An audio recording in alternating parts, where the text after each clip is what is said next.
How's it going? And welcome to episode 134 of On the Wire, a proud member of the Pitcher List Podcast Network. Follow the pod on the Twitter at On the Wire Pod. I am Adam Howe. You can follow me at 80 grade. That's all spelled out. And Kevin Hasting can be followed at Hasting Kevin on the Twitter as well. And though this is technically not the off season, it sure feels like it, Kevin. This is the day 162 by the time when this comes out. We're recording it on Friday, but the show comes out on day 162. Should be just like opening day, should be a national holiday. And I know that Nick he'll be streaming on playback.tv/pitcherlist. A bunch of different games be switching around. It'll be a fun time because I love the fact that every single team, pending rainout, is playing at the same time in that 3:00 block. It's going to be fun. Yeah, it's amazing. As we're recording here, Friday evening, games are going. Saturday and Sunday left. I think many of us that may be hoping to pull out a championship or either hang on or get into a cashing position have the same feelings that JP Crawford had Thursday night that we cannot repeat on a Pitcher List podcast. But I think that's what we're all feeling right now. Yeah, that sounds about right. Yeah, you can use your imagination. If you don't know what Kevin's talking about, we'll leave it at that. Yeah, especially we talked about it earlier or a couple of weeks ago. There's no more game 163. So it's fun. Everything ends on Sunday, except maybe it doesn't. Right. This year it's gonna, whichever way that goes with the Marlins and Mets that you're talking about, whatever ends up being decided. I've seen some sites post that it will count for Thursday. Other sites don't know what's going to happen yet. If they do finish that game, they haven't even decided. I don't think if they're going to finish the ninth. Yeah, if the top of the ninth will count if they don't finish it. So there may not be fantasy championships decided until Monday evening rather than Sunday. Yeah, some sites. You know what? I would venture to guess. Ultimately, it comes down to whatever Major League Baseball decides counts, and then that automatically just gets pushed to platforms.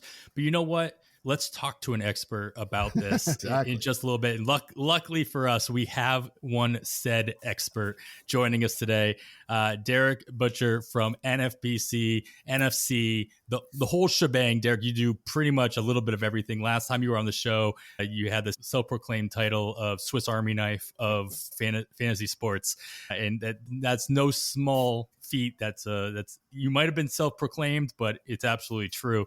Anybody here listening who's participated in our On the Wire listener leagues over the last 2 years, you have Darik to thank for setting those up for us. He will be setting them up for us again this year as well. But you know what? Technically, 2023 is not over yet. So I'm just happy to have Darik with us, maybe to explain how NFBC is handling the so-called game 163 on Monday with Miami and the New York Mets. But regardless of all that, Darik, thanks for joining us, man. How you doing? Hey guys, thanks for having me back, Kevin, Adam. It's a great time to be here. Feels like it was I don't remember when last time. Was it about a year ago? Was it at the end, or was it more of a preseason thing last time? It was. I think it was in the off season. Okay. It was last off season, I think. Yeah. Yeah, okay. Yeah, so anyways, just real quick, let me tell you how the NFBC is going to handle that game. We're going to handle it exactly how Major League Baseball handles it, right? So whatever the official statistics end up being for that game, whether they play into Monday and have to finish it, or they call it they chop off the ninth inning, or they just, whatever they do with it, our stats will mirror exactly what they do. So you're right, Kevin, that we may not know until Monday at some point on these fantasy championships, but end of the day, the NFBC always mirrors what Major League Baseball does, so that will be our stance. Yeah, that makes a lot of sense. I think the bigger gray area really comes head-to-heads, like head-to-head leagues, counting for Thursday, and whether or not they will count them at all. Because a lot of Yahoo will say, "Hey, we'll back these things," but you know what? Like championships end on Sunday, right, and then the site shuts down, and those stats from Thursday aren't even in there yet because the game hasn't concluded.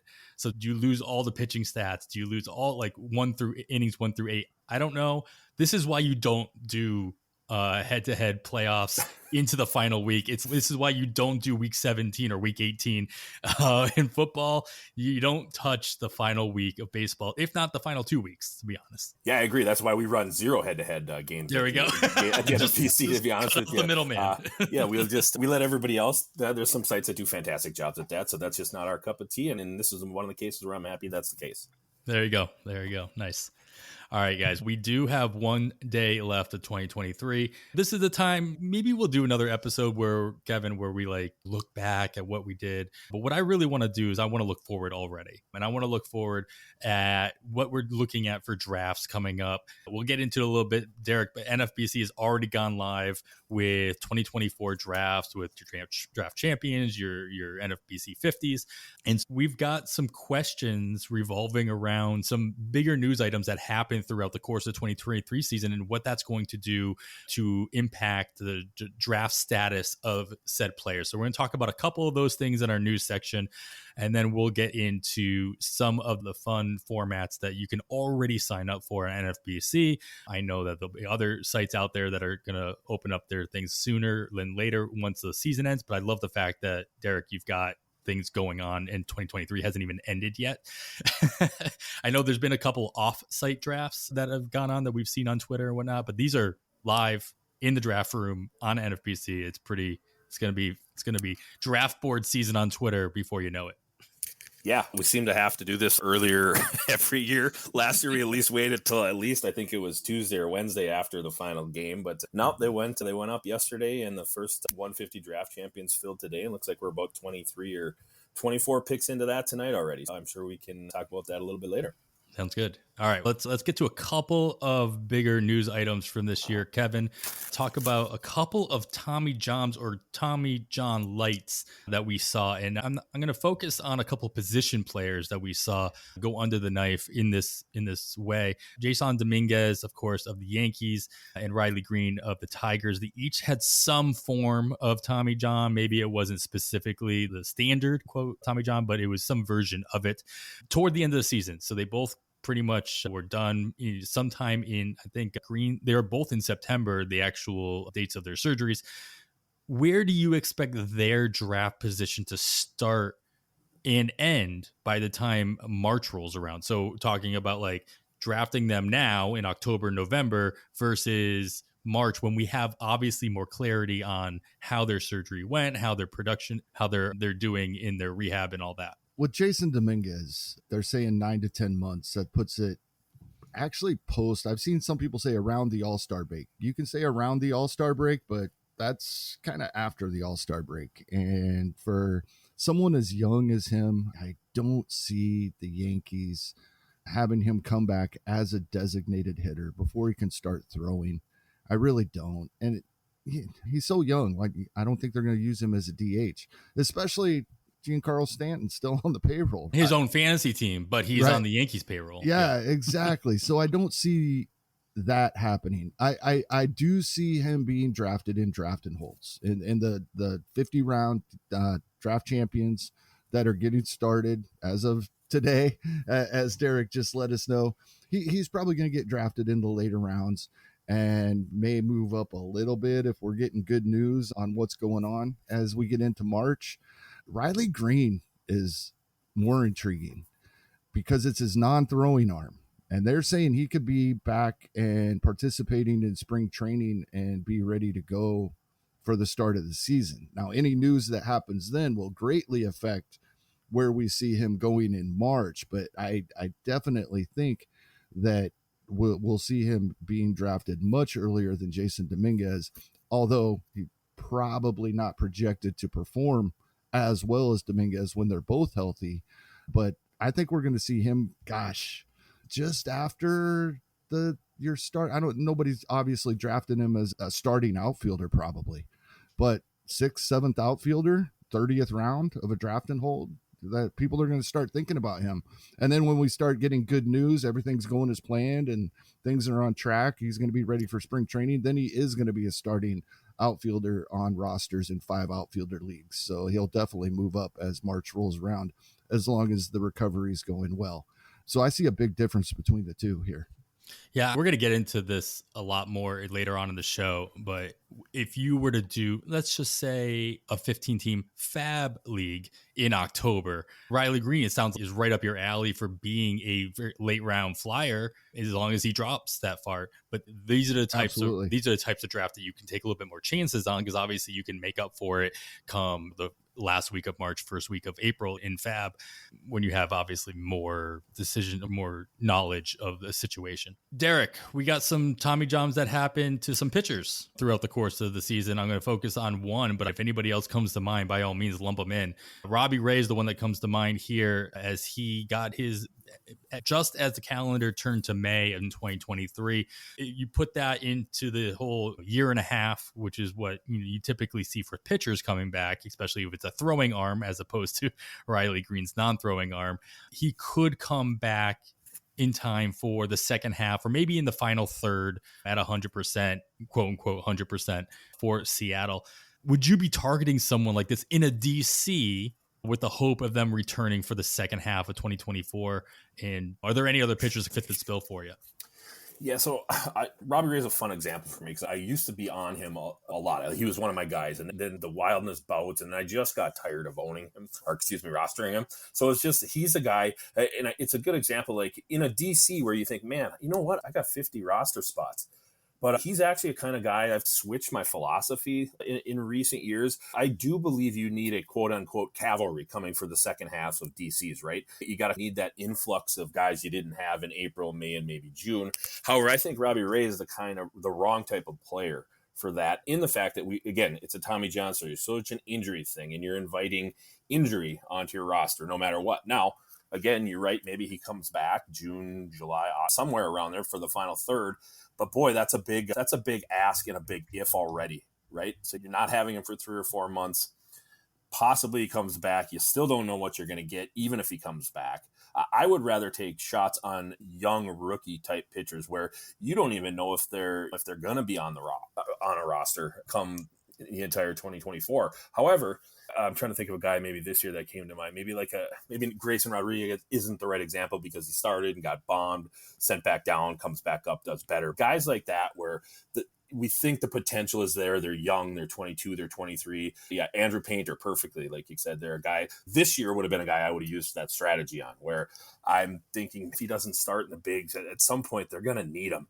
And that's a guy I would like to have some shots at down the line, where even though I may waste a spot on him and he doesn't come up all year, I feel better that if he does come up, I'm going to get a lot more. So many things are team dependent at that point. It's so hard when you're drafting in November, December to know what's going to be happening with teams 6, 7, 8 months later. So to me, I'm done inviting injury type things and waiting for guys and hoping they come back. I'd rather just use bullets on young guys that hopefully get there but might not. And again, maybe that's just me getting just killed by drafting Jacob deGrom here. The name was going to come up after a year. So that probably is part of it. And so I actually will speak to Jacob deGrom a little bit later. But to answer your question, Robbie Ray type pitchers coming off the tee, I'm just avoiding that. I just don't want a part of that. Yeah, that's fair. I typed in Andrew Painter here at the last second just because I remembered, of course, Andrew Painter, not only did he have all the hype coming up going into 2023 drafts, but he also had Tommy John. He had Tommy John about a month prior to Robbie Ray. He is obviously a few years younger than Robbie Ray. So, Darik, I'll let you answer first. So, if gun to your head, do you pick Painter or Robbie Ray? Because they're in such a similar situation, but obviously talent is a question, production or lack thereof is a question. But you got to pick one of these guys to fill in a mystical IL spot in your DC 50s. Which direction would you feel more comfortable with? I guess at this point, Painter again. He was. I guess he was what I was talking about him. He was a guy that I would have been talking about that type of strategy this year, right before we knew before he had the TGS, where we thought he was going to be coming up. Some people thought he was going to start the year with the Phillies. Some didn't right away. Some thought maybe he comes up in June, July. So at this point, I guess I would just lean to the younger guy at this point. I feel maybe they'll just heal a little bit better. And I've taken my lumps with Robbie Ray enough, so gun to my head, I'll just take the Painter choice in this situation. Kevin, do you feel any differently? This kind of fits into the segment that I'll probably bring back next episode with the ask, the avoid stream keep between just with these two guys, Andrew Painter, Robbie Ray, and honestly, anybody else that I might be forgetting, you can lump this in as well. You know me, Adam, you're going to have to come up with a lot worse pitcher than Andrew Painter before I pick Robbie Ray. That's true. That's true. I'll just throw Wade Miley in there and see if that makes it any sweeter. No, I think the thing with Ray, his detriment is command, right? And his amazing season was when he could command his pitches. Prior to that, he didn't. Since his amazing season, he hasn't, and it's the last thing to come back after Tommy John surgery. So I have zero interest in Robbie Ray for 2024. All right, let's get off the pitchers then, and let's get into some young guys, Kevin. We saw a lot of young guys come up throughout the season. Literally, we talked about it every single week. There was a new prospect to consider throwing your FAAB on. This year, what we saw some other young guys fly through the minor leagues. We got Jackson Holliday, the top pick from 2022 draft, moved steadily throughout the minors in 2023. He ended the season in AAA. I believe he actually helped the Norfolk Tide make it to the finals. I saw Alex Fast tweet that the other day. So it was nice of them to have him on the roster at the end of the season when they're in the playoffs. Then we have 2023 draft picks, Paul Skeens, Dylan Cruz, Wyatt Langford moving up as well over the course of just a couple months after being drafted. They all ended in AA with the exception of Langford, who actually got 5 games at AAA to end the season as well. Are you prioritizing any of these guys, Kevin, to either drafts, in early drafts, after seeing what their organizations have done, catapulting them through the minors, on top of seeing the success that we saw from all the other young talent, not only moving through the minors quickly, but also jumping into the major leagues? Prioritizing, no. And I think in most drafts, there's going to be somebody in the league that is prioritizing some of these guys. So I'm probably not going to have a lot of them. I think I'm going to have more some of the guys that are a little lesser known, especially in the 50 round DCs. I think we have gotten to the point where we do want to take a shot on a couple of guys, but I'm going to look at guys that I think have a shot that I don't have to take as early as some of these guys are going to go. Jackson Holliday, I think, will start the season at the major league level. He's one of these guys that could win Rookie of the Year and earn a draft pick, right? Wyatt Langford, maybe as well, as crazy as it seems. We have to be a little careful on some of this late season movement, right? The lower the level, the earlier the season ends. And some of these guys, more plate appearances, more innings pitched means moving them up or waiting until Arizona Fall League. We have to be a little careful about that, but guys like Wyatt Langford, he could very well be Texas's shot at getting a draft pick because, yeah, he's been amazing so far. The Paul Skeens, Dylan Cruz, I feel like this is probably unfair, but when I see Dylan Cruz, I automatically think Spencer Torkelson. Right? He was the best college bat we'd seen come out of the draft in a long time at the time. And it took him 2 or 3 years to make his adjustments at the major league level. I see that coming for Dylan Cruz. Paul Skeens pitching, probably not drafting these pitchers. At least in most leagues, I think there's going to be somebody more interested than me. If they slip through the cracks and start dropping, then yeah, absolutely, I'll take a shot. But I think they're going to go higher than I'm willing to go. Yeah, I think we mentioned this before. It's so difficult / rare, I feel, to see a pitcher win Rookie of the Year in general, that I don't think the Pirates have enough of a I don't think they would have enough confidence in even somebody as talented as Skeens to come up from day one and just mow everything over throughout the course of 2024 without as much as a hiccup that would keep him from winning the NL Rookie of the Year. I also am biased because the Pirates have their AAA team in Indianapolis, and I wouldn't mind going to a game that he's starting there. Hopefully he spends a little bit more time there to give myself the opportunity. Darik, same question. Are any of these guys or anybody else, because of what we saw in 2023? Now, this is really just reactionary as well. The way I'm putting this is that we saw so many talented players come up and do well Like some of them obviously didn't do that well and had to be sent back down or optioned. But I do feel like overall we saw names come up.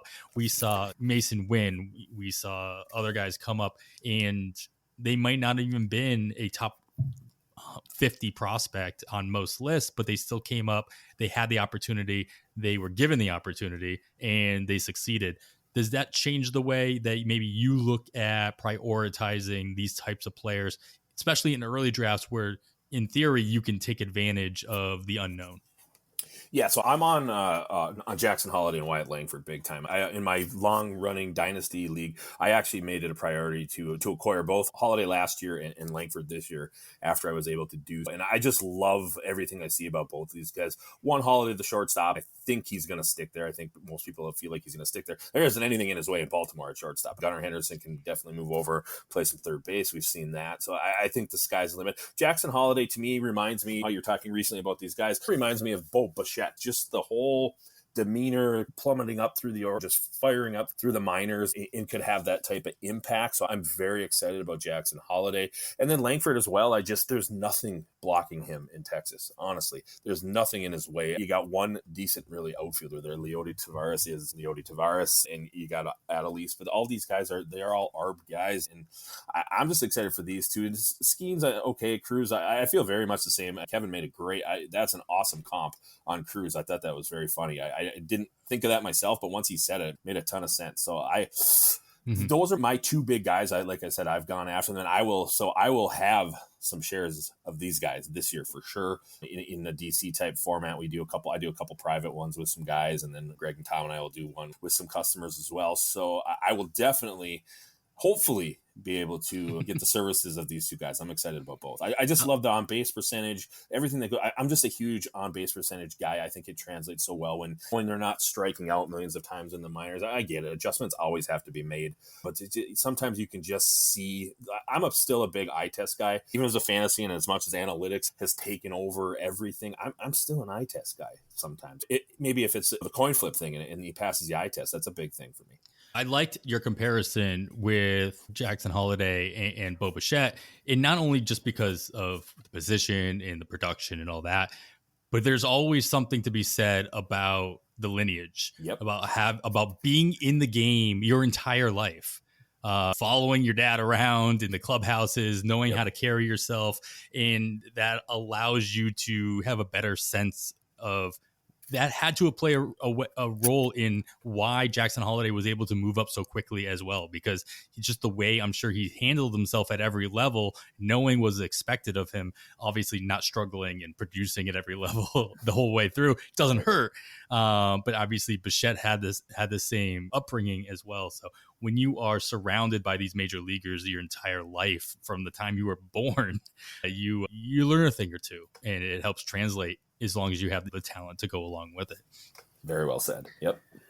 All right. I got, this is not really a news item. This is more of I want to get your guys' take on some awards, some unofficial awards that I want you guys to give out to players and how these awards, quote unquote, may impact how you see them being drafted in these for early 2024 drafts. Let's go back to Kevin to start it off here. Kevin, we're looking at your biggest breakout pitcher and hitter. And on top of that, are you buying them to continue the breakout, or are they more of a one and done and you're going to be avoiding them? For my hitter, it seems crazy, but I'm going to the catching position. And some would argue his breakout actually came in 2022. But William Contreras, with his full-time gig in Milwaukee, has been amazing. Batting average that we don't typically get from a catcher. Not as much power as we saw in 2022. And he's still got 17, 18 home runs, but he had 20 and far less plate appearances in 2022. But just all-round statistics and close to 600 plate appearances from a catcher, racking up the runs and RBI. I really like William Contreras. And going into 2024, right now on the auction calculator, he's the number one catcher in a 15-team two-catcher league for fantasy baseball. He wasn't drafted in the first 7 rounds of the meatball draft, and 5 catchers were. Real Muto, Will Smith, and Adley Rutschman they went within 4 picks of one another in the 5th round, the 2nd, 4th, and 5th picks of the 5th round. And I think those are probably the top 3 in a lot of drafts. Francisco Alvarez went late or middle of the 6th, and then Sean Murphy early of the 7th in that particular draft. I would take William Contreras over at least 3 of those 5.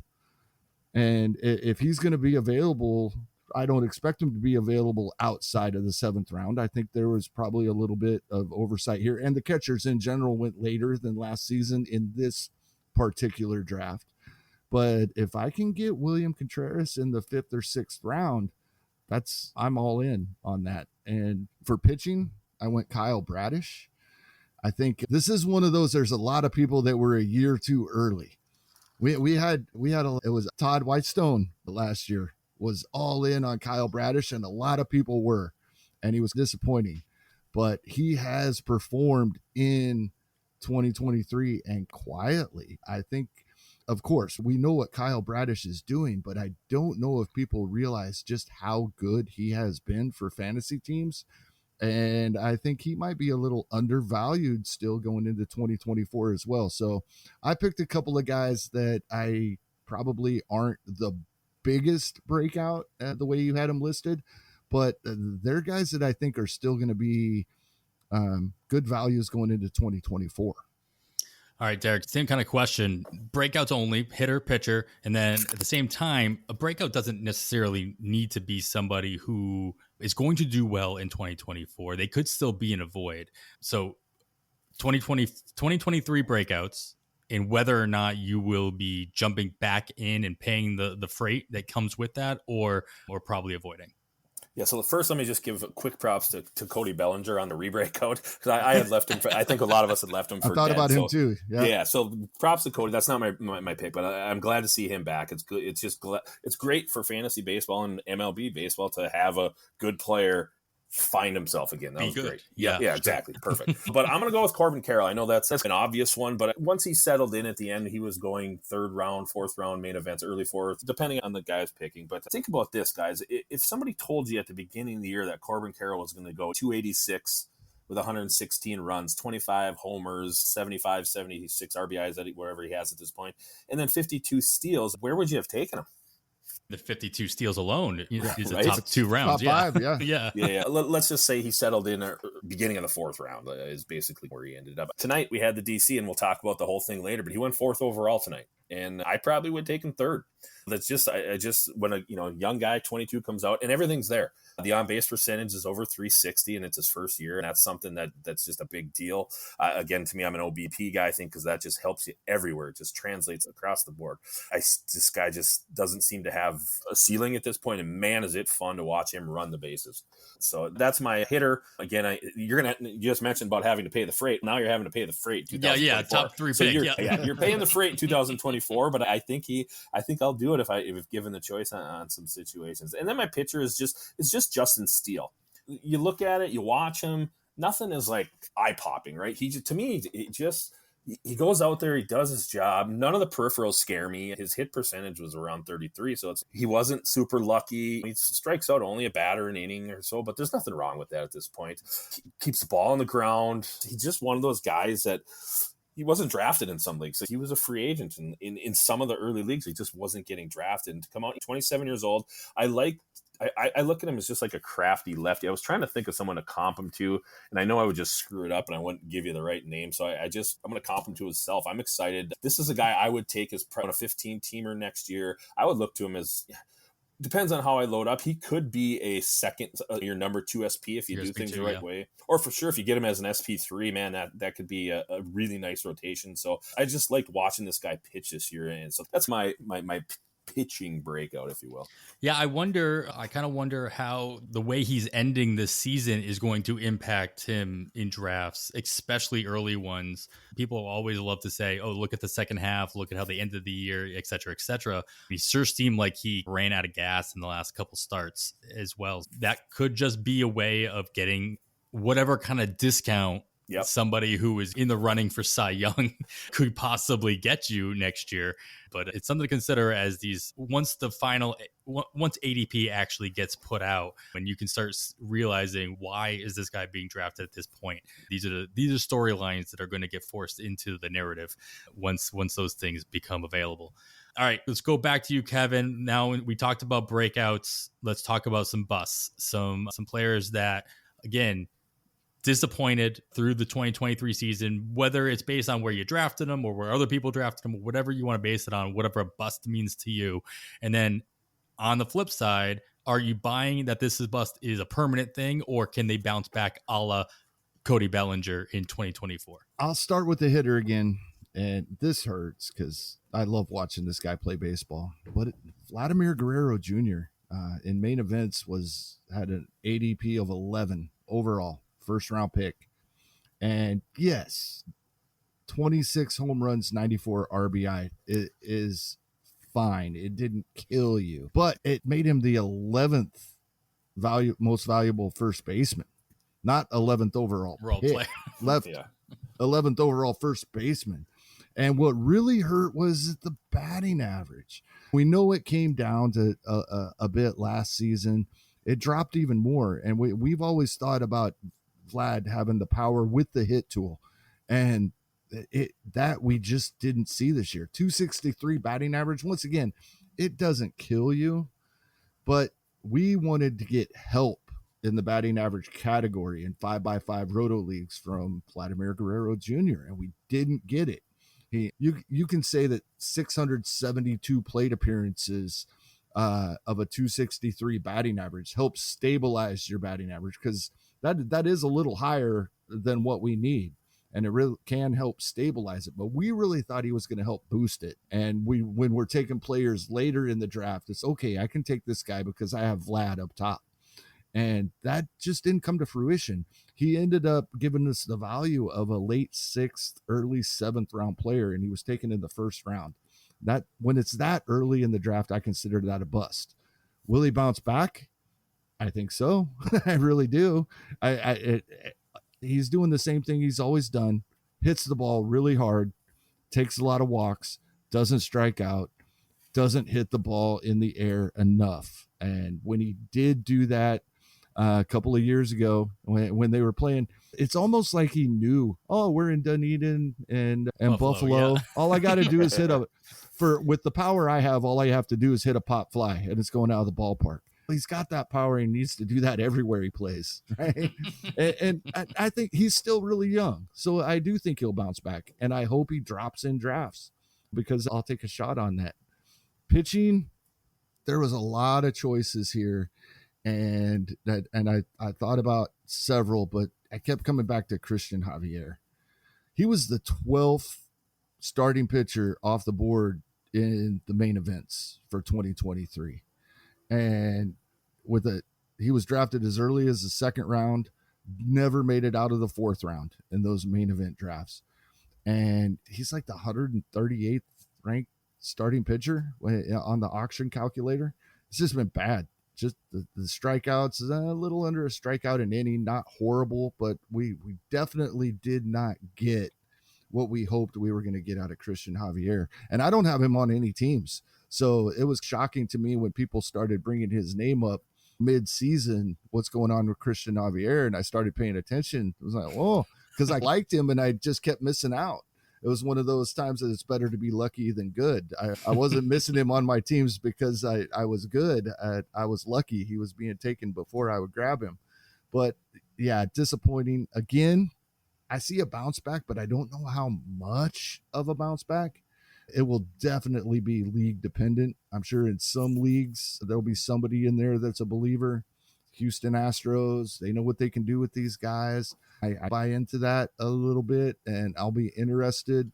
But in leagues where somebody thinks he's going to do anything close to what we saw in 2022, he's going to be drafted before I'm willing to draft him. And the home run to fly ball rate, we know that is so volatile. And that's what's really killed him this season. So that's why I'll give him the benefit of the doubt in many instances. I'm just afraid there's going to be others that give him more of a benefit of that doubt than I do. Yeah, I would venture then you'll probably get him in 12 teamers, maybe not as much in 15 teamers. Exactly. There's just more bodies in the room to bring the odds up that somebody likes him a little bit more, or at least is willing to give him more of a benefit of the doubt than you are at the moment. All right, Darik, same thing. Let's talk about some busts. Yeah. Sorry, I'm going to have more than a couple names here, but I'll go through these quicker than just I need to bring all these up, right? So, of course, if anybody follows me on Twitter, they know I'm the biggest Byron Buxton fan on earth. Just another lost year. It's so frustrating as a Twins fan. Guy can't play center field. He did not play an inning of center field this year. If he's DHing and he still can't stay healthy, I don't know, man. I love this guy. He has carried the Twins in certain stretches where he defensively and offensively, but I just think he's broken.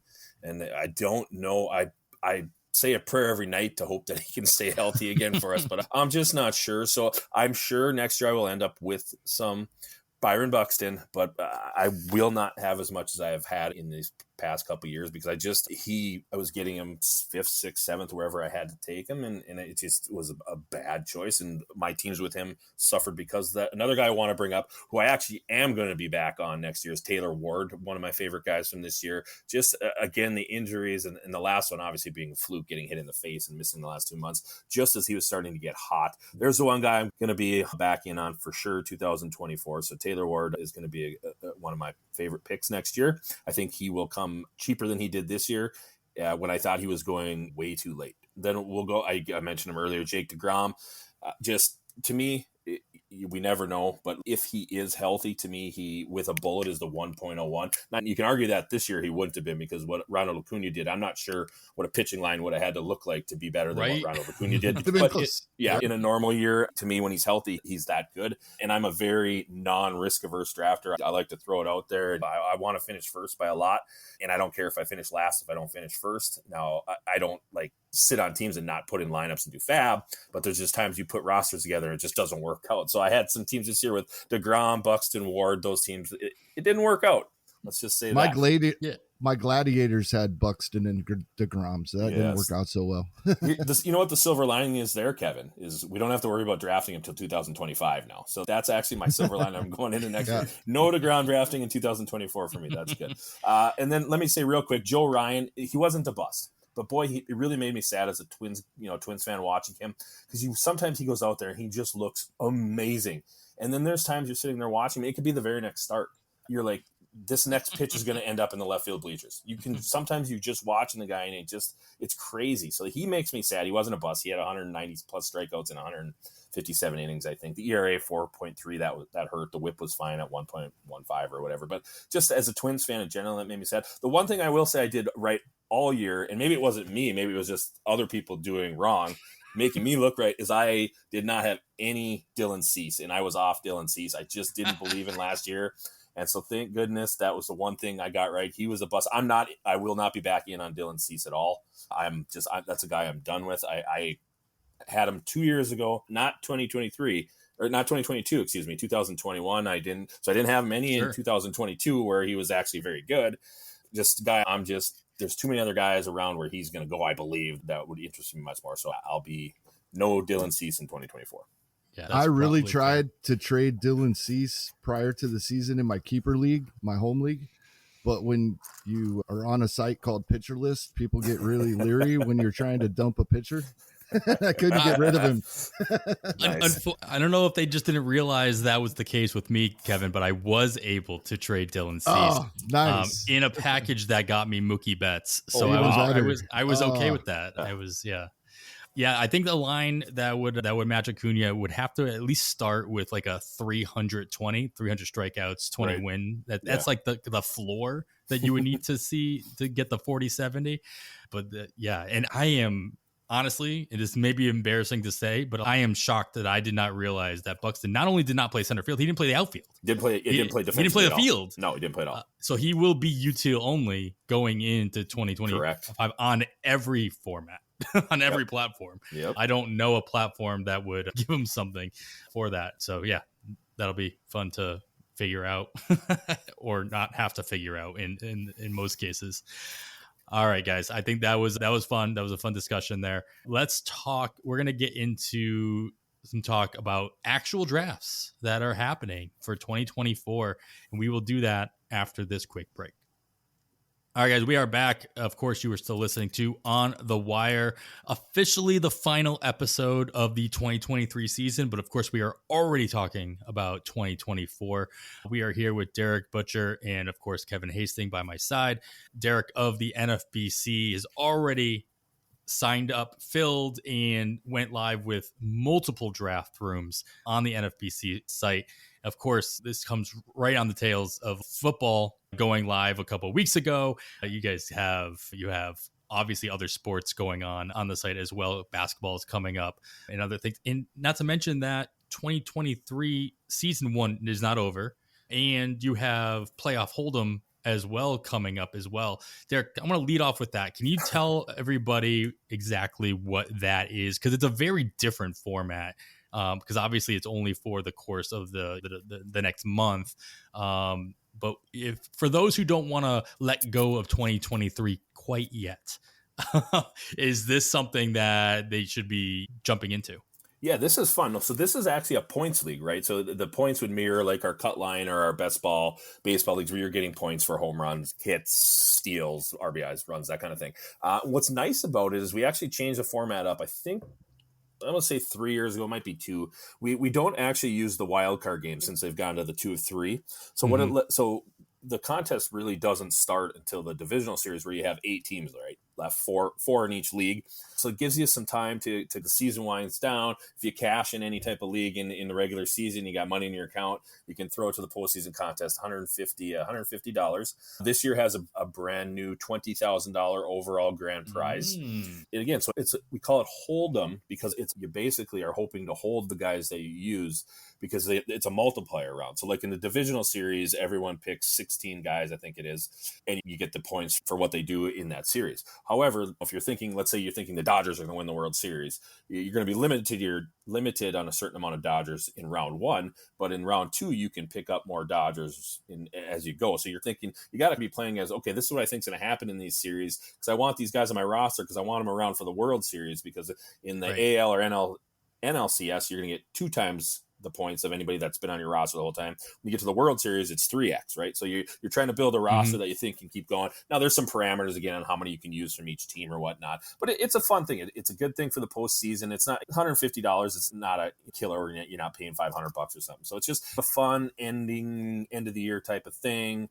Like I said, the grand prize went up from 15,000 to 20,000. It's a fun little thing. We're hoping to get around 400 teams. I think we had 402 last year or something. So just not a huge deal, but just something to give everyone to whet someone's appetite while you're doing the playoffs. Again, like you said, though, we've already started with our draft champions for 2024 and the NFBC 50s will start filling. You guys are we'll talk about the league that you guys are going to do upcoming whenever it fills for whenever you guys are ready to get that out. So we're excited. Again, you mentioned, we got basketball, we got hockey. They're very small scale in comparison to baseball or football, and the drafting window and the buildup is very concentrated. It's like about 10 days for each where you really got to cram the drafts in and stuff. It's fun. I'm a hockey guy. I don't know if you guys know that. Hockey's my thing. I grew up playing hockey, so I do all the hockey stuff. I like it. I get a kick out of it. Again, it's really small. It's just something that we started 4 or 5 years ago when I came on and just wanted to have it out there because we didn't have anything. So we don't do any massive contests. We have a roto-wire like we do in basketball. We don't have a main event or anything. So hockey, you're just going to get some small fun stuff. Again, for people that love hockey, they love it. And of course, we have like a hockey challenge or a hoops challenge like we do for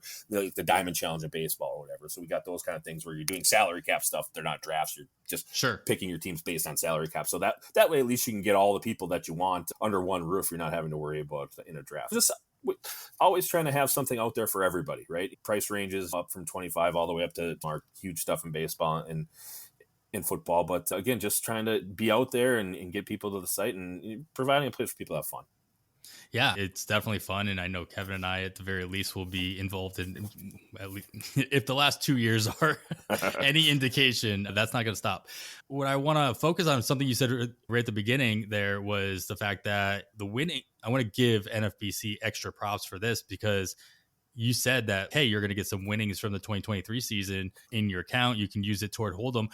You will. I trust that it'll be the same as last year. Like those winnings went out like next day, it felt like last year. And so you guys are on top of that. And, Yep. So I know most people appreciate that. We're going to rerun the standings on Wednesday night just to make sure if there's some last minute scoring changes. Last year, there was an O'Neill Cruz one a couple days after the season. Right. We're going to do that, but we'll rerun them Wednesday, and we'll have the money on account either Wednesday night or basically first thing Thursday morning. The postseason hold'em contest doesn't start till Saturday. You have till the first game, so plenty of time to pick a. It doesn't take long to pick a roster there. It takes maybe 10 minutes to you can think about your philosophy before that or whatever. Just the way we like to get that money out. You guys earned it, right? We want to get it to you as soon as we can. It doesn't. We've held it long enough at this point, so as soon as we can make sure everything's official, we love getting it out.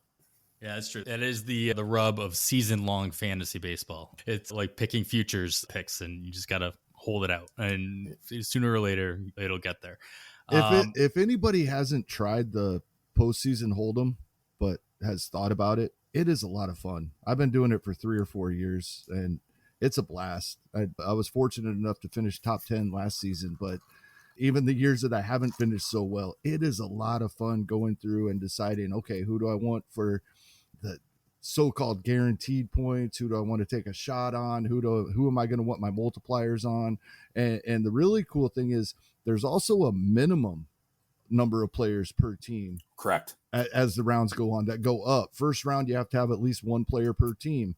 Second round, you have to have at least 3 players from each team, I believe. And that makes it really interesting too. Who am I taking from the teams that I think are going to lose?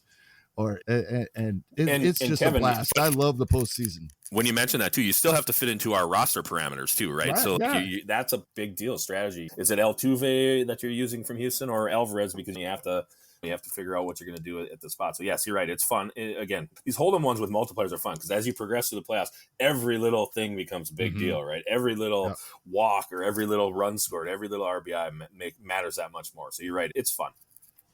Yeah, that's just that aspect reminds me of I don't know if it was a made up format or an actual format. I think Justin Mason talked about it a couple of years ago on one of his podcasts where the format would be you had to pick one player. It was 30 rounds and you had to pick one player from every major league team. You still had the roster constrictions that you were talking about. Like you still needed a first baseman, second baseman, middle corner, whatever. That sounds fun too. But you could only pick one player from every major league team. And I have not had the confidence yet to actually participate in said league. I'm not sure if I would even want to do a draft, but it just sounds like a really fun experiment, if nothing else. So with that in mind, Darik, you guys introduced the Gladiators last year. Those were extremely successful from what I can tell. They filled up really quickly. They were done by January. They were so popular, you guys didn't even do a second round of them, which I don't blame you guys. You have enough things going on throughout the course of the season. They were done by mid-January 11th, I think was the last one. The last one I think was January 15th, but that sold out way in advance. So yeah, you're right. Yeah. Yep. Well, that league, it was people. People filled that last on one purpose. Yep. I'm sure that was by design by the 15 guys that signed up for it. What we got going on for 2024? If you can give us any kind of preview on any kind of things in the works in the pipeline that you didn't have in the site in 2023 or before. Okay, so let me just talk real quick about the Gladiators. Those will be coming back in November, and we have to wait on those until we actually flip the site over for 2024 so that the position eligibilities all line up correctly for 2024 because there's no bench or anything in that format, right? It's just 23 straight guys, so we can't have somebody drafting someone that they think they can play at second base but really can't. In the DCs and the 50s with 50-man rosters, it's a little bit easier that we can do that. We tell everybody that if you're drafting right now, before the site is actually flipped over, so if you're doing draft champions right now, like the one that starts tonight, or NFBC 50s, or even the league that you guys are going to start, Adam and Kevin, you will see 2023 position eligibilities in the draft room. Now, everyone knows our rules on what they'll be for 2024, but you do have to keep an eye on that yourselves. And we do let people know that once they sign up in the league starts. I post in the draft room. I send everyone an email. So people, I think, are pretty cognizant of it. But we can't just do that for the Gladiators again because there's no bench. So it could screw something up. Plus, it's in a big national tourney. So those will be out there in November. Again, they'll fill up fast. And it's going to be a little bit bigger this year, so there'll be more teams in it. I will say that. But I'm guessing they'll be done by probably still mid-January or for sure before February. So if you're going to do the Gladiators and you missed out last year because a lot of people did and they were hoping we did a second one, I do not believe we will do a second one this year because there's just other drafts that kind of need to fill as as well. But it was such an awesome thing. And guys, it came from a bunch of listeners I was on a Friday night Zoom call with, and they said, hey, could we try this? I'm like, I guess we could try it. Let's see. Well, like, how much should it cost? I don't know, $50 sounds about right. And all right, we'll throw it together. We'll see what happens. And actually, when I put it out there, Greg was a little mad at me because it had a $7,500 grand prize and a prize, I think, of $20,000 to $25,000. Are you kidding me? I said, we're going to do that. And it was funny because honestly, like 10 days later, we had so many signups. I can't believe this thing is. So it was just great. It was awesome because it's nice, right? You draft your team. And I know guys just hit them on their My Teams page, right? Once you draft them, you never have to touch them again. You don't do anything. You can hide them and you can look at them once a month or something. So it was a big success. So yes, those are definitely coming back. No question about it. Be a little bit bigger tourney this year. And I can't wait. People love doing that. And pretty much everything else is going to be the same. And we're not really changing up a lot of stuff. We're going to have the main event. Same prize pool for the main event. Same for the RotoWire. We're expecting all of our big ones. Draft Champions, same thing. The one thing that we are going to do this year, and let's say I'm 99.9% sure, we are going to, I don't know if bring back is the right term because we've never actually had drafts for this, but in 2020, prior to COVID basically shutting everything down in March, we started a contest which we called the Solo Shot, which is going to be a national contest. It's very akin to our Silver Bullet in football, which means owners only get one entry into the contest. You cannot have multiple entries. We lock you down at one. And it's basically a national contest. I think the price is going to be $1,000, is which we had it set up for in 2020. We had 118 signups by the time we had to shut everything down. Once it came back, we decided we just had to take it easy that year in 2020. We tried to bring it back for 2021, and it just didn't get the signups it needed. So we haven't done it, but I think there's a huge contingent. A bunch of these Gladiator guys said they'd love the format. Some of them play the Silver Bullet in football, where you got the one shot, so you're only playing once against in football like a Chad Schrader or a Nelson Sousa like that. Same thing would be in baseball. So I think we're going to do a smaller, we'll probably just try and get 120 teams. So basically 8 leagues of 15. What we will have, the rosters will be a little bit bigger. They're going to be 34-man rosters, I think is what we're going to go with. And there will be less FAAB. There's going to be FAAB probably only once a month. That's originally how it was set up. So basically 6 FAAB periods with a little bit bigger rosters, 34 guys, and a solid price point. Thousands, not chump change for people. No, so sure. But I think it'll have it'll get a nice grand prize. It'll be a nice prize pool. And I think it's going to give people just a chance to feel like, okay, I got one shot, but nobody else has more shots than me. So let's see who can play this. And I think I have a very good feeling that it's going to take off, because I know there's about 10 or 15 guys that were clamoring for it and that said, yeah, people are going to do this. So that's the one thing we're going to do. We will call it Solo Shot. Again, I'm 99.9% sure it'll be out there once the site flips over, and I'm actually pretty excited to run it. Yeah, that's interesting. Nice. I just like the fact that you're able to not only create new stuff with the Gladiator, but also go back into the vault, if you will, and bring back formats that you had once for a very specific reason, right? Yes. You had it in 2020 and bring it back a couple years later and see it be successful, which it sounds like it definitely will be.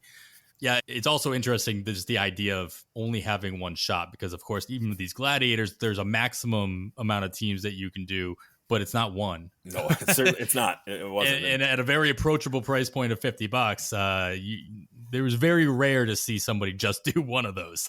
Same thing with the 50s or even the 150 price points on the DCs, which again are, as we keep talking about, are already live and filled in this one that we're about to talk about. So let's get right into that. By the time this goes live on Sunday, I would expect this draft to have gone a little deeper than what we're about to talk about. But you gave us a little snapshot of the board, and I would have assumed that it's probably a little bit further along than what you sent us about an hour ago.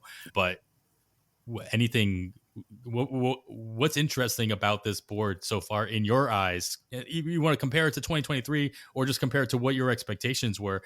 This is by no stretch of the imagination an ADP. It's one draft, people. Correct. But it's still the only draft board we got so far. So of course we got to try to dive into it even just for a little bit. Yeah, so it's 29 picks through, so we're waiting for Team 1 to make their last pick of round 2 and first pick of round 3. But let me tell you the first round anyways. I think listeners will get a kick out of that. And you're right, by the time this goes live, I'm sure we'll be through 15, 16 rounds of this draft. So we will put the first probably 6 rounds out on Twitter, so people will actually be able to take a look once they hear this live. But right now, it doesn't change the fact that here's the first round. Ronald Acuna Jr., Bobby Witt 2, which I did make a call. I did, once Ohtani went down and Bobby Witt just was crushing every night, I made a post into one of the DM threads I'm with some guys, and I said Bobby Witt Jr. is going to slide into number 2, and a lot of people didn't believe me. We got proof tonight that in the first draft, Bobby Witt Jr. Wait, Darik, was it you? Are you in this draft? Did you just want to make it? No, which would have been great. I'd love to be in this draft, but no, sadly, it's not me. But I think just with some of the things, he's almost at 30-50 at this point. Again, one of each. Yep, sky's the limit. Sky's the limit for him, I think. Julio Rodriguez went 3rd. Corbin Carroll went 4th, like I mentioned before. Then followed by Fernando Tatis Jr. at 5, Mookie Betts 6, Kyle Tucker 7, Spencer Strider at 8, which is a little bit higher than I thought he'd go. But again, NFBC drafts starting pitching pick should never really surprise anyone. Team 9 took Aaron Judge. Garrett Cole went 10th, followed by Freddie Freeman at 11, Bryce Harper 12, Matt Olson up into the first round at 13, and his numbers suggest that he might deserve to be there, right, for 2023. Jordan Alvarez 14, and then Team 15 on the turn took Trey Turner and Jose Ramirez. Yeah, you cannot kick Freddie Freeman out of the first round. No, no matter what, it's like it won't happen. Like, it's the most consistent. Like, we thought we'd say that about Trout forever. You haven't said his name, so not surprisingly, but like Freeman is just that guy. Like in the back half of a first round, whether it's 12 or 15 teamers, he finds his way to stick there. Kevin, anything about that first round? We never get to talk about first rounds on this show. I know. So this is great. Is there anything surprising about? And I can't imagine why Acuna won't be like the unanimous number 1 for a while, unless something crazy happens in the offseason that I'm not going to talk about that. Kevin, is there anything else that was actually surprising to you? No, not really. I'm a little surprised Bobby Witt Jr. did go second, but like Darik said, I've been thinking the same thing recently. I'm like, yeah, he might end up one short in one of the 2 categories, but 30-50 on a team that he's going to hit second in the lineup. As bad as they were, especially at home, they do score runs. They're a top 5 run scoring team in the league, as bad as they are at home. Kauffman is that good of a run scoring environment. It's just bad for home runs. So with a team that should improve, I was thinking, I just over the last few days, man, if I'm in the top 5 in a draft, I think I want Bobby Witt Jr. if Acuna is gone, which he will be if you don't have number 1. So just a little surprised that he went 2, not surprised at all that he's top 5. But in general, the top 7 picks, all 5-tool guys, all 5 category guys. And then we start seeing the pitchers and the guys that drop a category. I don't see anything surprising here. I think you can move these guys around. This is preference on how you want to build your team. I think I can give you a hard time if you do not take Ronald Acuna Jr. number 1. For the rest of that first round, I don't see there's any arguments how you shuffle these guys around in pretty much any order.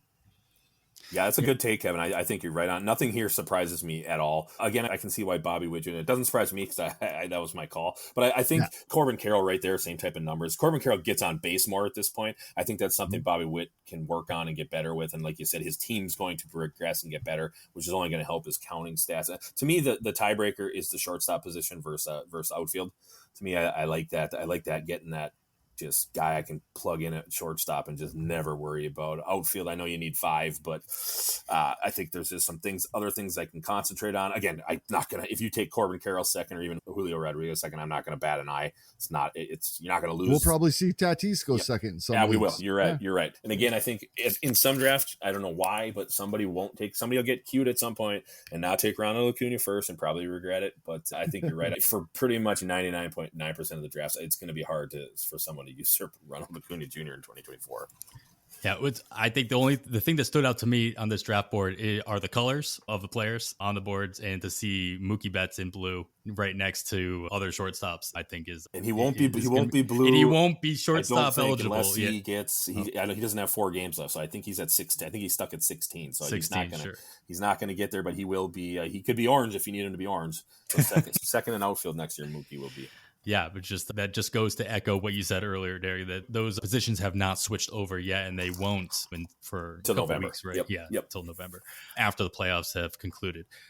So keep that in mind as you're doing drafts. Another draft, as Darik keeps talking about, and we haven't officially announced, but we will do that right now. We are going to, of course, bring back our On the Wire listener leagues. The last 2 years we've done 12 team, very approachable, $50, but they are FAAB. They are a FAAB show. We are going to keep with that format going into 2024. It's our thing. I've had a couple people already DM me asking us if we were going to do. I'm like, those already exist. They're already live on the site. Go ahead and go do a DC. Go do a 50. That's fine. But this year, the one thing we are going to switch up a little bit is we are going to do both 15 teamers and 12 teamers. I'm not trying to make more work for you, Darik, but I'm hoping we can set those. No, I'm happy. You guys give me all the work you can. I'm happy. I love it. That's what I do. So the first one, Darik is already set up for us. So if anybody's interested, we are going to do a 15-teamer to start off 2024.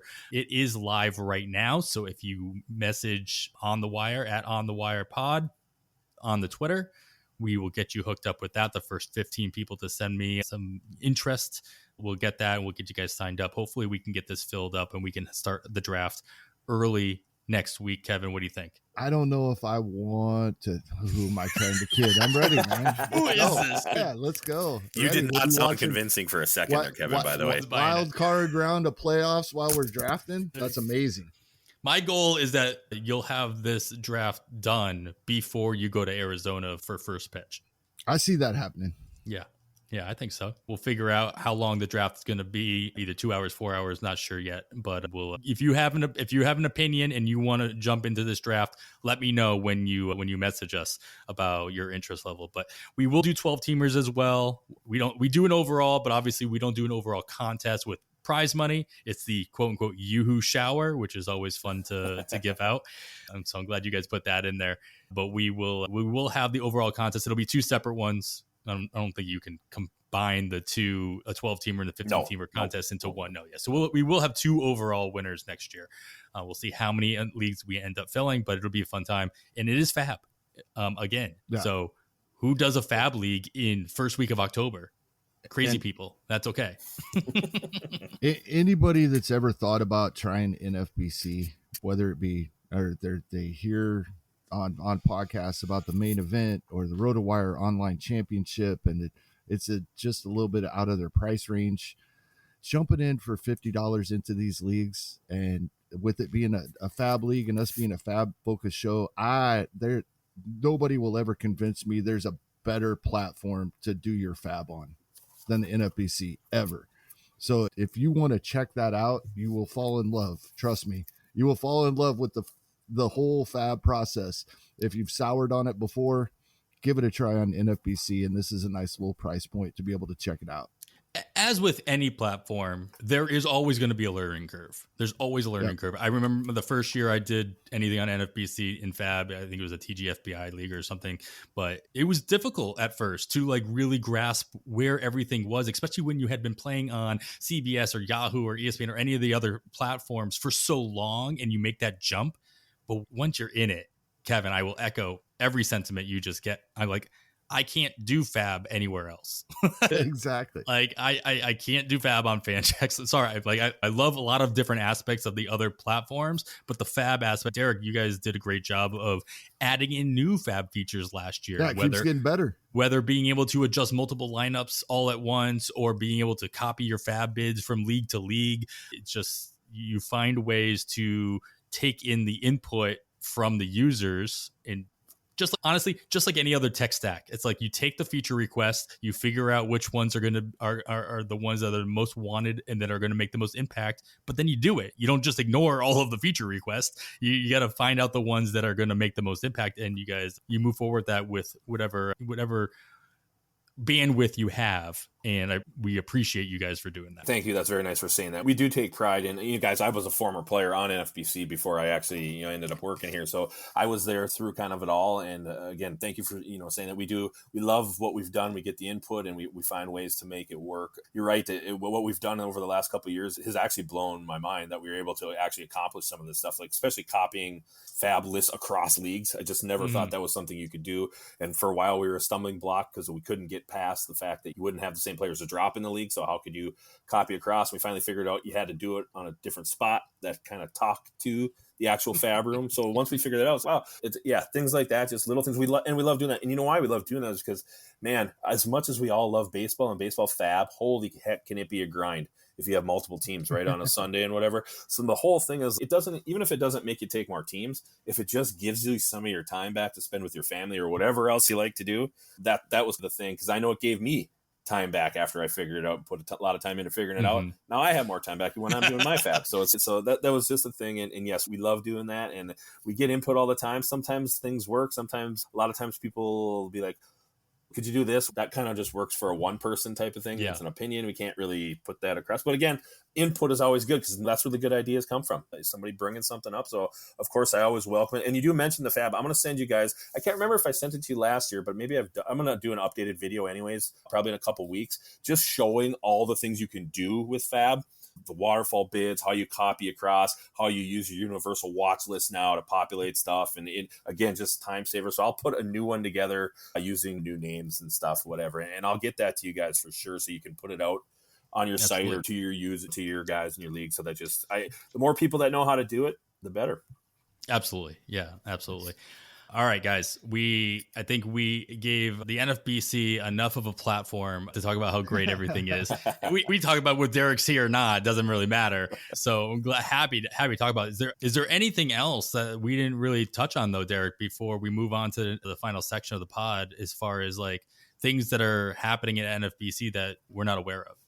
Not really. I think we've got Greg and Tom and I aren't the most quote unquote creative website people, if you will. So there's some people in Minneapolis doing some backside web stuff. So you might see some kind of update changes, not in functionality so much, but maybe just making things a little bit prettier and stuff on the eyes. Some of our stuff is antiquated and I'm not a guy that cares much about that. I just want the functionality. I just want to make sure things work.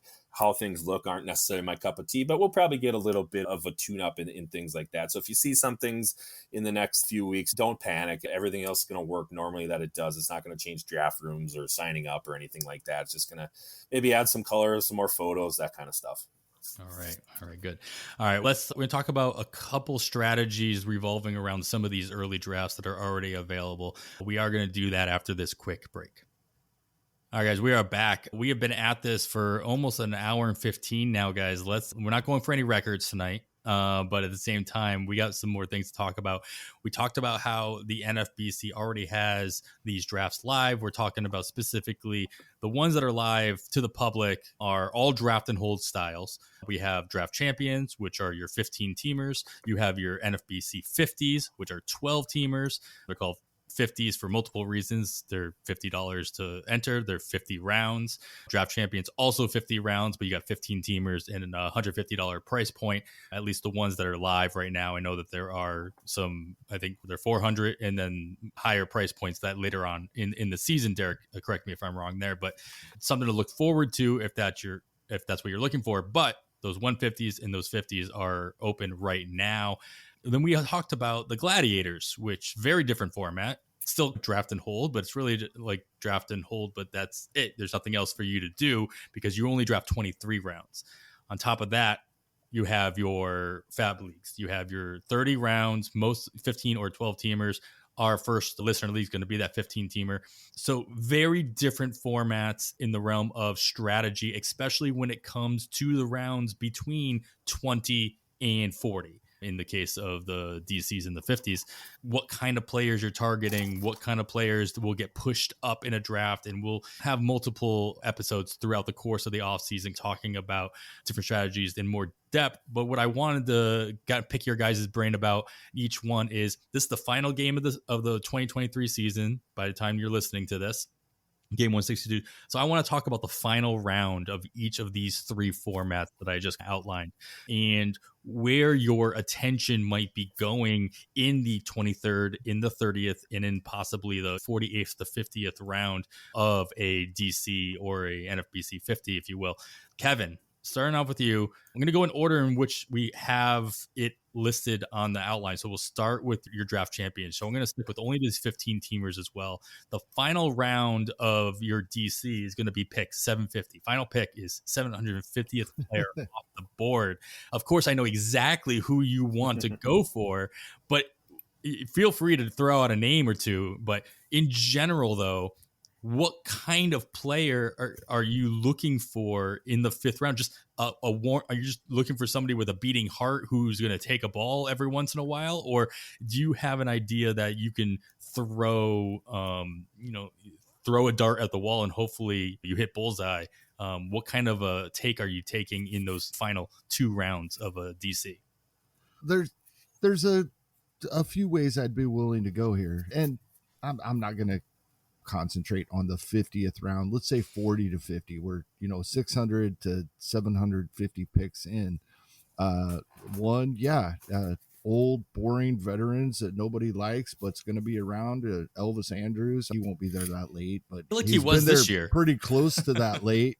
Right? Yeah. Someone like that at the end of the year, when everybody else on your roster is hurt, you can throw in there and get something out of them. That's great.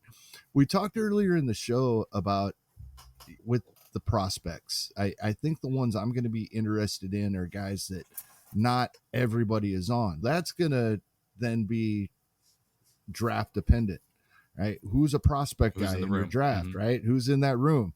And somebody that hasn't been really flashy. He's 21 years old and he hit 270 and 14 home runs and a couple hundred plate appearances over the course of this season. Someone like Brian Ramos is someone I've been following because I am in several dynasty leagues, and he's someone that has been available and I picked up throughout the year, and he ended the year with a couple hundred plate appearances at AA. And as Chris Welsh has been bringing up lately on his various podcasts, level doesn't mean a whole lot anymore. It doesn't seem like. So maybe if things go well throughout the 2024 season, he gets that call at some point. We saw it with so many guys this season. And a guy like this is going to be available in the 40 to 50th round. Not somebody you have to take when we're going to have to jump at Jackson Holiday, right? So he's not going to give you what Jackson Holiday will give you either, but Darik brought up that reinforcements come in the second half for your DCs. This is somebody that, or someone like him. We're putting names on these guys in October, but Brian Ramos or someone like him is someone I'd be interested in the late rounds of a DC. Yeah, that makes sense. You're not going to get like a name that I want to put in here is somebody like Cade Horton, who we've talked about on the show as a possible late season call up for the Cubs, who never got the call up for the Cubs. So He still hasn't made his debut. But this is a type of, in my mind, that's somebody that maybe you can get him in the back 10 rounds of a DC now. But that's going to be a name that continuously gets talked about as a rookie of the year candidate or an early season. Yeah, it's like the more people talk about it, it waterfalls out and everybody starts talking about him as if it was his pick. So I want to put somebody like him here, but I know it's probably not going to be the case by the time you get into a draft room and whether or not he's available at those back 10 rounds. Darik, are you of that same ilk where you're willing to take that risk in the late rounds of a DC, or you just, again, want somebody who's going to be playing baseball and you know that they're going to be playing baseball?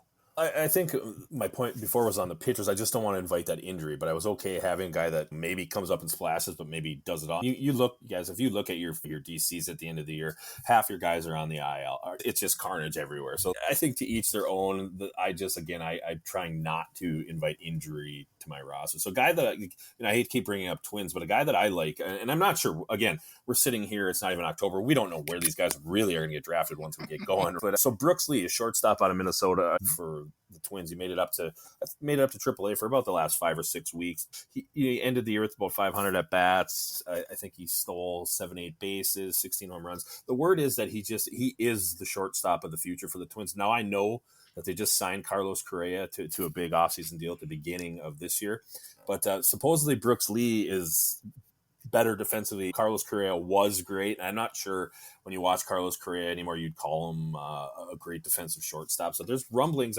There's a guy I trust that's quote unquote with the Twins. The talk is now that Jorge Polanco will not be back. The Twins have an easy buyout. He'll be gone. He was good for the Twins. They signed him early through his RB, so they got real cheap out of him. But I think they're done with him. There's talk that when Brooks Lee's ready, he's going to be the shortstop with Carlos Correa moving over to third base, in moving Royce Lewis to second base, and they're going to find a new position for Julian, because you watch Julian, he can't play second base defensively in Major League Baseball. So whatever they do with him, I hope they find a spot for him, whether it's left field, I don't know, maybe at first base. I don't know. I think his bat can play well enough anywhere. The Twins, when they were good, had Doug Minkiewicz at first base for a long time. He got the job done, hit 300, wasn't a power hitter, but it worked enough because of the other pieces. They need Buxton back. He's hopefully still a part of this future, but I'm excited to see what they do with Julian. And then they still got to decide what they're doing with guys like Wallner and Larnach and Kirilloff, who just can't seem to stay healthy either. The guys like that, where you don't know exactly where they are, but they're probably coming up at some point in 2024. And if they get called early for whatever reason, injury, or they force their way in, guys like that can make a difference. And say you put him in your lineup in July and he goes 14 home runs and 13 stolen bases with good average and counting stats. That's a big deal in 50s, where half your roster at some point can be showing red marks in the set lineup page, right? So that just guys like that, I think, again, younger guys, right? Just see if you can. You're not going to hit on all of them. None of us are good enough to do that. No way. Just to feel that you have that cavalry maybe coming is always making you feel good. I love that you started this off by saying that you didn't want to invite injury, and you picked a guy that will only benefit from the injuries that the Twins will provide. I know. Between Correa and Lewis and Buxton and Kirilloff and all the other guys you mentioned. Yeah, Brooks Lee will be up. And it won't be necessarily only because of his bat. It'll be because of the lack of bats that are able to be swung by the injuries that the Twins seem to continuously build up, especially on the hitting side of that lineup. It was definitely a common theme of conversation that we had throughout the course of the season this year. And I don't think most of the players that you mentioned there's no end in sight, unfortunately, I would say, as far as health is related. I hope I'm wrong on that. Yeah, I hope every single one of them is a bastion of health the rest of their career. I don't ask that of anybody. All right, let's move on to the 30th round now. We're talking about our 15-team FAAB leagues. Again, very different mentality you go into with these final picks. In my mind, especially if you are going to do a FAAB league in October or November, where there's so much unknown, there's so many free agents, there's so many roles that are unknown, whether it be all the way down from closers to the starting second baseman of team X, Y, and Z. There's a lot of things that you just simply don't know. I think the one thing that beyond free agency, the one thing you do know, I think in most cases, are who is going to be your SP 1, 2, and 3 on every team. Like, you have a general idea of the most talented pitchers, what kind of role they're going to have. Yes, there are a couple down at toward the bottom. You're not sure if they're going to start the year off in the bullpen, or maybe they're the SP5 or they're fighting for a job. But I think, in my mind, the free agency plays more of a role in the positional players fighting for that starting role or that everyday role or the more impactful role. So in my mind, where I'm going after is I'm probably going to be targeting a position player who could end up finding his way into an everyday role or a role in general that we didn't already think. So I'm looking at somebody like Orelvis Martinez in Toronto, who has not made his debut yet, but had a pretty monster power year in the minors last year. And so I see him in the same ilk as what we saw. And this actually goes into another point I'm going to make later. As a reminder, if you do reference ADP or any other stats like that, pull that now. before the NFBC flips over, because you're going to lose it. You can't go back and get it. I think there is a site that has been tracking the main event ADP and does that as a third party. But if you do utilize that in your research or whatever you're doing in the off season, you might want to pull that now if you haven't already. You'll have it till the site flips over, so you'll have it about as long as the postseason. Yeah, as long as the postseason's going. But we saw. I was looking at the early ADP from last year in October into November. Ellie De La Cruz and Spencer Steer fit the same mold. They were going around they had an ADP of 450 in those early drafts as well. Obviously, Ellie De La Cruz was more for the upside. Steer fits this mold of what I'm talking about, like this guy that looks like he's going to walk into everyday playing time. It looks like he has a role unless the team makes a major move at that position. Now, Toronto, in this case, more likely Matt Chapman he's going to walk and he might sign somewhere else. Martinez has a clear opening to get the call up early on in the season, if not first couple weeks of the season, and as long as he runs with it. But this is also FAAB. This is also a format in which you can make changes. You're not stuck with these players. You can take more risk is what I'm getting at. Kevin, do you see yourself in a similar mentality where you're willing to take more risk with this last pick for the upside? Or again, is it more, are you going in a different direction? No, I agree with that 100%, but I might even do that a little earlier, late 20s. I've gotten to the point where the catching position has gotten better over the last season or two. And I put a name out here. I put Freddie Fermin, Kansas City Royals. I think I'm still in on getting a early catcher. I'm not going to be so caught up on grabbing my second as early as I have the past couple of seasons, because we got guys like Freddie Fermin. I think will be available. And I think other players are going to do the same thing. So it depends on where you are, right? Oh, do I need to take him in the 29th or do I have a late draft position so I can get him early in the 30th round? But I think I'm to the point where I'm waiting on my second catcher again. But I agree with your philosophy. I may do that a little earlier, 27, 28, 29th round. That's fair. Catcher, probably corner infield. Darik, are you going in a different direction, but you're sticking with, do you think that final draft pick in this kind of a format is going to be positional, pitcher, or maybe possible closer? What kind of direction do you usually go here? And especially compared to doing a draft of this nature in October versus what you would do in, say, a main event when obviously more roles are already known. Yeah, I'm usually a pitcher round 30 type of guy. And part of that is just because I'm very anal on leaving the draft with 18 hitters and 12 pitchers. When I leave it, do I veer from that one? Sure, I can't if things fall. But I really like to have my 11 pitchers in place probably by round 24, 25 at the very latest. Then I'll take some shots on some hitters that I like late. And that last pick, 30 round draft, I just look back at some of the early RotoWire stuff that I had notes on from before. And there were guys like early in the RotoWire season, which doesn't really get started until December or something like that. So we're not talking October here, but like guys like Pablo Espino before he went down, before he knew about the injury news, but Brandon Pfaadt was going around 29, round 30 sometime. So those are the exact type of guys that I would choose, just because, okay, if they somehow break camp and they hit and everything clicks for them, man, you got yourself a heck of a deal. Now, in those two cases, did not hit for these guys that took them, obviously, but that's almost for sure what I like to do. But with Kevin saying, maybe if you have to push them up to around 29, then I got my 12 pitchers, then I'll probably take a hitter. But I really like to get my 18 hitters and my actually 14 hitters and 11 pitchers done by round 25 is what I shoot for. Then I take some shots on some hitters that I like, whether I need to platoon a guy with somebody with kind of who I feel my starters are, at least for the beginning. But I like grabbing that once, hit one out of 12 or 13 type pitchers, and when you hit it makes a huge difference. That's fair.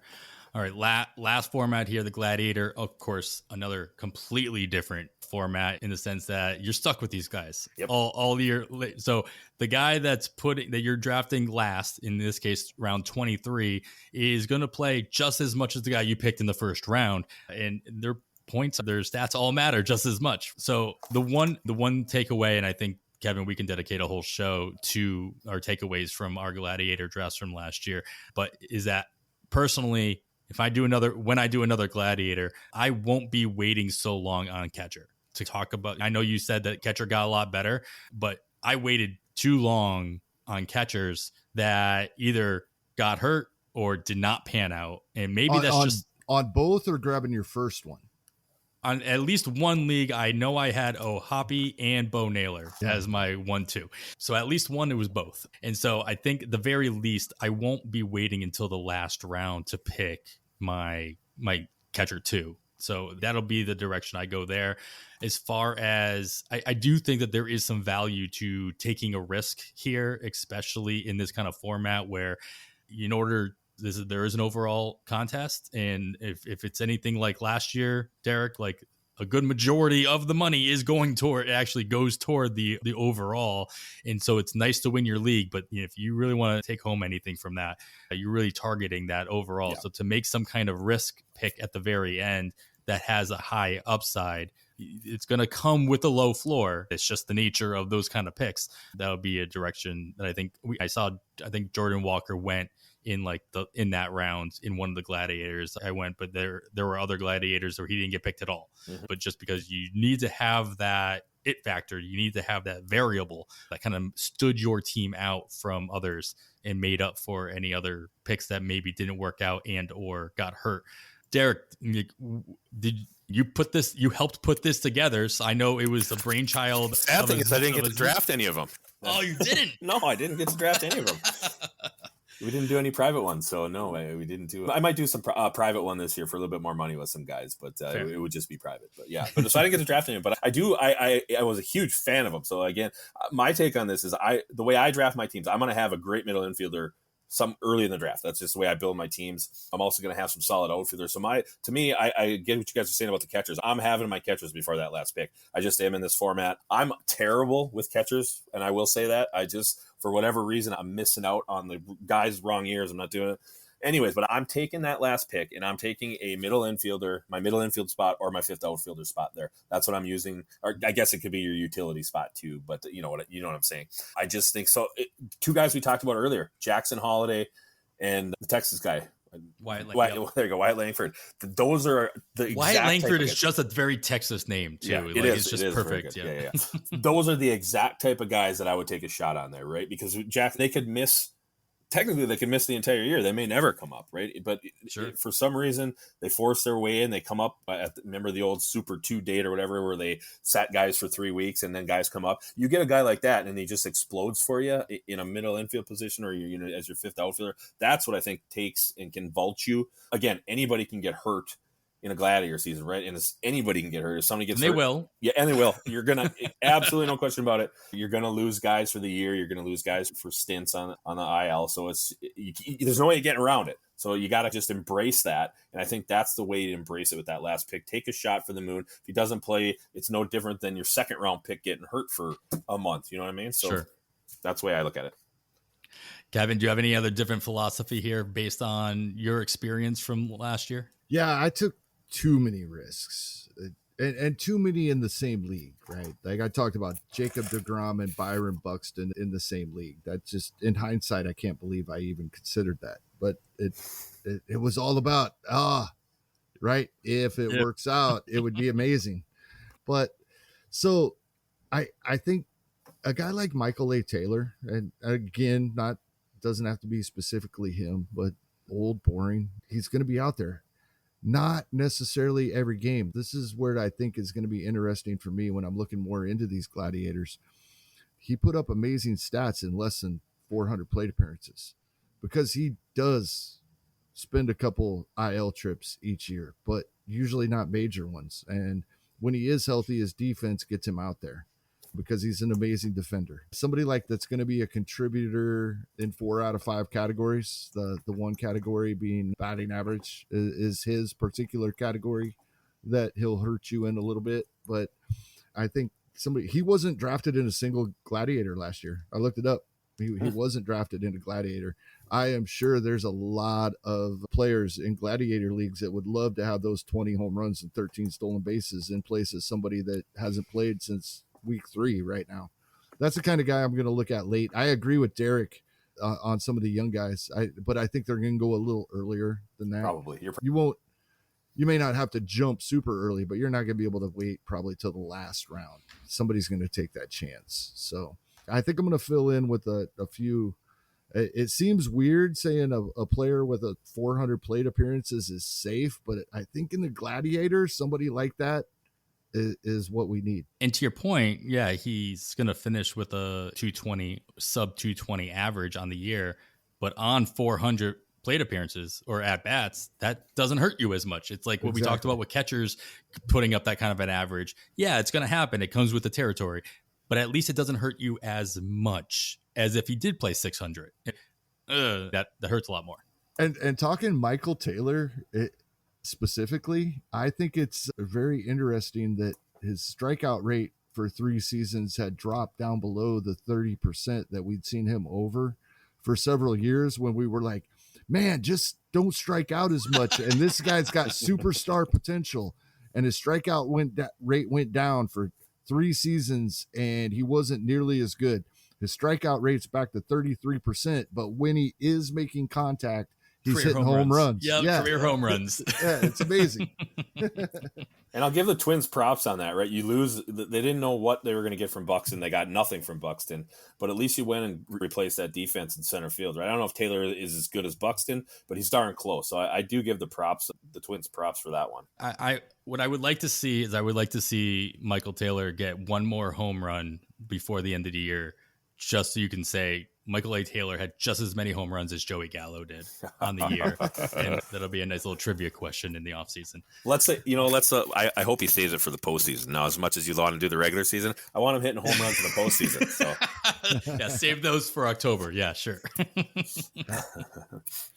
All right, guys, this has been awesome. Darik, thank you so much. Kevin, I'm going to leave you a moment in a minute to give you any kind of final notes. But Darik, I want to give you one last shout out and what you guys do over the NFBC and the formats that you guys put together and the consistency in which you put these things out year in and year out, listening to everybody, all the things we've already talked about. So thank you, man, so much. And thank you for helping us put together our listener leagues. And hopefully we can get as many leagues. If we're starting earlier, we should be able to get more, right? Love it.